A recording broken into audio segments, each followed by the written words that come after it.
Welcome to the show that takes up no more than 5 minutes of your time, but could help you gain massive real estate knowledge. It's 5 Minutes in Real Estate with best-selling author Shane Willis.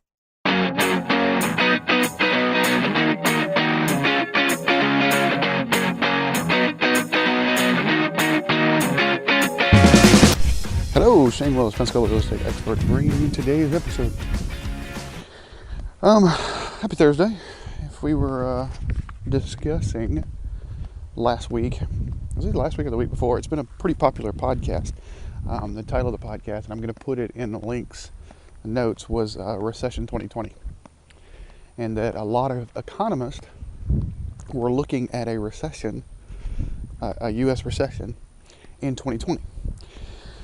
They were looking at it for a bunch of different reasons, but what that particular episode discussed was that when you hear recession and you think of housing, we all kind of are gun shy. Our knee-jerk reaction is housing's going to go down, so let's just wait till 2020 and we'll buy a place then.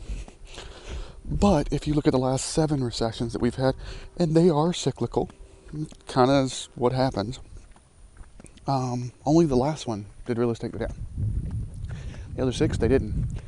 So if you haven't listened to that podcast, go listen to it. Like I said, I'll put a link in the notes so you can go listen to it.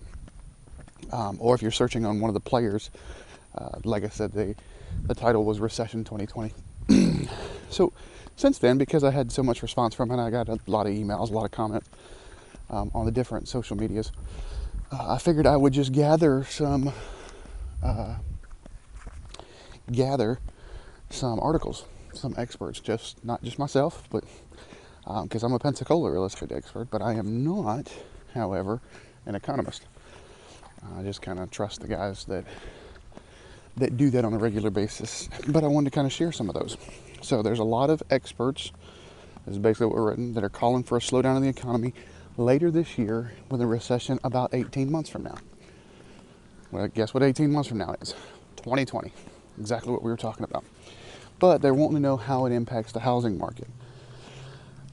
Ivy Zellman, in her latest Z report, while economic activity appears to have accelerated so far in 2018, some prominent forecasters have become more cautious about growth prospects 2019 and 20. All told, while solid long-term demographic underpinnings support our positive fundamental outlook in housing, in the event microeconomic headwinds surface, we would expect housing translation volumes and home prices to weather the storm. So basically, she said, you know what? I don't think housing is going to be affected. It might slow. You might, instead of getting 5 or 6% rate of return or equity build. I can't think of the word right now. Appreciation is the word right now. Man, where's the rest of my coffee? You may only get 2 or 3. So it may slow, but we're not going to see the drop. Nobody is predicting the drop. Aaron Terrazaz, that's Zillow's senior economist, he wrote, while much remains unknown about the precise path of the U.S. economy in the years ahead, another housing market crisis is unlikely to be a central protagonist in the next nationwide downturn. So it's not because of housing. Housing's not going to lead this. Housing's not going to be really that affected that much by it. Mark Fleming, which is First American's chief economist, if a recession isn't to occur, it is unlikely to be caused by housing-related activity, and therefore the housing sector should be one of the leading.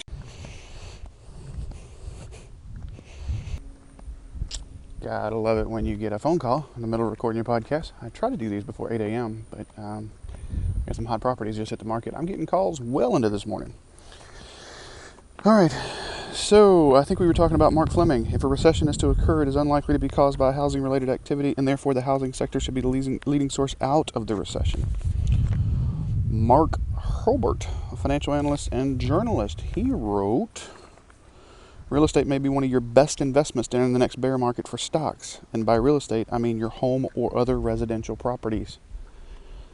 That was kind of a bold statement. A lot of people are asking, hey, what about real estate in this recession? Nope. There's a lot of people saying that exact statement, and I kind of agree with them, and it's not just because I'm in real estate. U.S. News and World Report. Fortunately and hopefully, the history of recessions and current issues that could harm the economy don't lead many to believe the housing market crash will repeat itself in an upcoming decline. Meaning, don't do what everybody's doing right now and knee-jerk, because I say the word recession, you think all of a sudden now we're going to have a housing crash. It's not the way it is. It doesn't look like that's the way it is. All the economists are agreeing, and I just wanted to put that out there because, like I said, one of my bigger podcasts was Recession 2020. There's a lot of people looking at that.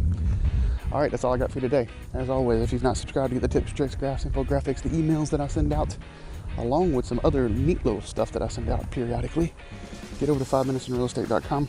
That's 5minutesinrealestate.com. Also, make sure you subscribe to the podcast on whatever your listener of choice is. Google Play, iTunes, SoundCloud, Spotify, YouTube, whatever. I've found out somebody had sent me something saying LinkedIn. You need to be putting them on LinkedIn. So we are putting them on LinkedIn. And finally, if you found any value in this or any other episode, we're having technical difficulties today. If you found value in this or any other episode, the only thing I ask is that you share it on social media. Have a great Thursday.